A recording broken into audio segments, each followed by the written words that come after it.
കൃത്യമല്ലാത്ത സമയങ്ങളിൽ മഴ പെയ്യുമ്പോൾ അത് വിളകളെ എങ്ങനെ ബാധിക്കുമെന്ന് കർഷകരോട് ചോദിച്ചു നോക്കൂ, അറിയാമോ? അപ്പോൾ ഈ കാലാവസ്ഥാ വ്യതിയാനം കാരണം വിളകളെ അത് വളരെ ദോഷകരമായി ബാധിക്കും. സാധാരണ സാധനങ്ങൾ എടുക്കുക: മെയ്സ്, മില്ലറ്റ്സ്, വീറ്റ്, റൈസ്, പച്ചക്കറികൾ. കഴിഞ്ഞ വർഷം ഇന്ത്യയിൽ ഭക്ഷണ സാധനങ്ങളുടെ വില വർദ്ധിച്ചതിന് കാരണം ക്ലൈമറ്റ് ചേഞ്ച് ആണെന്ന് ഭാരത സർക്കാർ തന്നെ പറയുന്നുണ്ട്. കൂടാതെ കൃഷിക്ക് ലഭ്യമായ ഭൂമിയുടെ അളവും കുറയും, കാരണം ധാരാളം ഭൂമി വെള്ളത്തിനടിയിലാകും.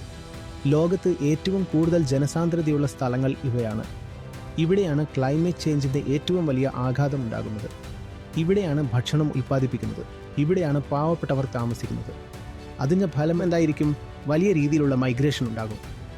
ദാരിദ്ര്യവും പട്ടിണിയും കാരണം ഈ ജനസമൂഹങ്ങൾ, കോടിക്കണക്കിന് ആളുകൾ സ്വന്തം സ്ഥലം വിട്ട് മറ്റ് സ്ഥലങ്ങളിലേക്കും ഒരുപക്ഷെ മറ്റ് രാജ്യങ്ങളിലേക്കും പലായനം ചെയ്യാൻ നിർബന്ധിതരാകും. ഇത് നമുക്ക് ഭീകരമായ ശിക്ഷയായിരിക്കും.